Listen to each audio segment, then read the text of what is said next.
Hey guys, I just got back from shooting some hoops, and you know what I'm doing now? You guessed it. I'm opening a cold can of beer. And you know what I love doing when I'm drinking beer? You guessed it. I love thinking about basketball. Smash that like button, guys. Subscribe if you're new, and let's get some fourth quarter action going. The Warriors have been pretty good this year, even without Klay Thompson. Well, I mean, they're not complete yet without Klay, but they're in the playoff picture in a loaded Western Conference. And when you have a two-time MVP in the picture, anything is possible. Possibilities, possibilities, possibilities. What are the possibilities of Steph Curry being traded away from the Golden State and actually wearing the jersey of one of the other 29 teams? Man, that'd be the weirdest thing to ever happen. Well, you know what? Once upon a time, Steph Curry and trade rumors did appear in the same sentence. Wait. I know someone somewhere just spat out whatever it was they were drinking. Dubs fans, listen very carefully. I know what I just said shocked you, and I know what I said might have scared you. But I'm not talking about trade rumors right now. So relax, my friend, and just grab another beer or beverage of your choice and hear me out. I'm talking about past trade rumors and what ifs and what could have happened. In one of my previous videos, I mentioned that Steph Curry was almost traded to the New Orleans Pelicans for Chris Paul some time ago. But according to rumors, Chris Paul didn't want to commit long-term to the Dubs, so that trade didn't go through. There have been trade rumors surrounding Steph Curry and the Milwaukee Bucks. And if you're wondering, no, it wasn't Steph for Giannis, it was Steph for Andrew Bogut. Funny enough, similar to the Stephen Curry for Chris Paul trade, a miracle happened and the trade was not finalized. Something kind of tells me that Golden State Warriors front office wasn't exactly too high on Steph Curry back then because they tried their best to get rid of the guy. I mean, come on. They tried to trade him twice, at least what we know of. Really, man? Really? I feel that someone somewhere is secretly watching over the Warriors because every time the Warriors tried to get rid of my best friend, someone somewhere said, no, not gonna happen. Yes, guys, Steph Curry is my best friend. Every time I drink more beers than I honestly should, he appears and we have great conversations about basketball and life. So what happened? Why did the Warriors decide that they didn't want Steph Curry? Well, legend has it that Steph Curry and Monta Ellis were a really good duo, but the Warriors didn't see them winning a championship together, so they decided that they needed to part ways with one of these guys. This was in 2012, by the way. Monta Ellis was, at that time, Golden State's leading scorer and a fairly good point guard. The Golden State Warriors at the time were a playoff team, but just barely. They really needed a lot of help, particularly at the center position. An opportunity presented itself for them to kill two birds with one stone, and that opportunity was via the Milwaukee Bucks. The Milwaukee Bucks at the time had a former number one pick on their roster in Andrew Bogut. In his prime years with the Bucks, Andrew Bogut was a very good center and a double-double machine. Unfortunately, over time, he started to get plagued with injuries and his numbers dropped somewhat, but he was still a very good center and an excellent rim protector. So the Golden State Warriors were interested in him. The Bucks thought it was time to part ways with Bogut and improve their scoring, so they were open to getting one of the high-scoring guards from Golden State in return. According to former Warriors GM Larry Riley, he actually didn't want to trade Stephen Curry. He said they actually wanted to trade for Monta Ellis, but the only way he could get the Milwaukee Bucks to even consider a trade for Andrew Bogut was to start the conversation with Steph Curry. I'm not sure if I actually believe that. The gullible angel on my right shoulder is saying that yes, this is the truth. He didn't really want to trade Steph Curry for Andrew Bogut. But the skeptical angel on my left shoulder is saying that's a slice of baloney.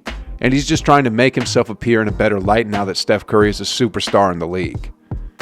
The fact of the matter is Monta Ellis was the team's leading scorer, so one could reason that if the Bucks wanted Steph Curry for Andrew Bogut, the Warriors could have been enticed to pair their leading scorer with Ellis with a good center, Bogut. Long story short, the Milwaukee Bucks medical staff said Steph Curry's ankles weren't good enough to play for the Bucks, and because of that, Stephen Curry and Giannis Antetokounmpo never did play together in Milwaukee. A little while later, the medical staff that made the prognosis on Steph's ankles were all fired. But what if the trade did go through? Could we have been seeing Steph Curry and Giannis Antetokounmpo just simply destroying the NBA?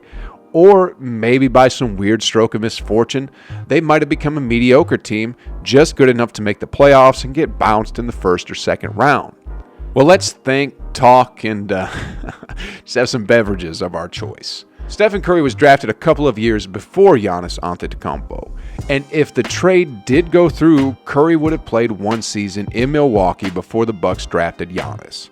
In the 2012-13 NBA season, Steph Curry averaged around 22 points per game, while Monta Ellis, who was traded to the Milwaukee Bucks, averaged about 19 points per game. So I think we can say that Steph wouldn't have made much of a difference to the Bucks' 38-44 record, which saw them earning the draft selection of Giannis Antetokounmpo. As we all know, Giannis, although a complete beast in today's NBA, took some time to grow and develop into the player that he is now. So his draft to the Bucks would not have made an immediate impact, but the Bucks would at least have had significant pieces around Stephen Curry to do some damage in the Eastern Conference. In the 2013-14 season, Brandon Jennings was traded to the Detroit Pistons for Chris Middleton. The Milwaukee team would have been a bit similar to the Golden State Warriors, with Middleton filling the role that Klay Thompson does. Middleton is a phenomenal shooter. I wouldn't say he's as good as Klay, but he's still very good. The Milwaukee Bucks selected Jabari Parker with the second pick in the 2014 NBA draft, but chances are Stephen Curry would have helped them improve their NBA records, so they would have had a lower pick.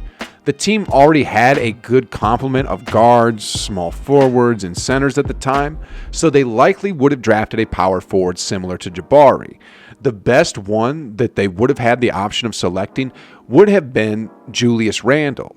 Fast forward to present day, the Bucks would have had Stephen Curry, Giannis Antetokounmpo, Julius Randle, Chris Middleton, and a number of other role players. Could that team have won a few championships? Would that team have been better than LeBron James's Cavaliers? We're not factoring in any injuries into this, but injuries stink, so let's say both teams are healthy.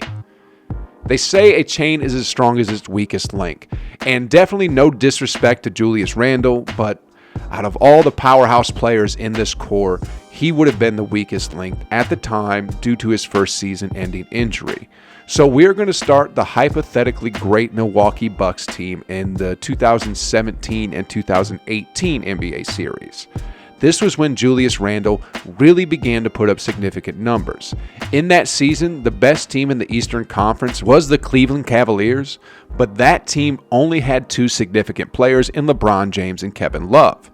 There were a lot of other role players on that team, but I don't see them matching up against the Milwaukee Bucks team with Stephen Curry, Chris Middleton, Giannis Antetokounmpo, and Julius Randle. I see the Milwaukee Bucks winning back-to-back NBA championships after defeating the 2017 San Antonio Spurs and then Chris Paul and James Harden in the 2018 NBA Finals. I also had the Milwaukee Bucks super team winning the 2019 championship. Yes, I know the Raptors rented Kawhi for that championship, but I'm sure you can agree that there is no way that the Raptors would get to the finals if the Milwaukee Bucks super team was formed. The Lakers won the 2020 championship as they had LeBron James and the Brow as their main talents.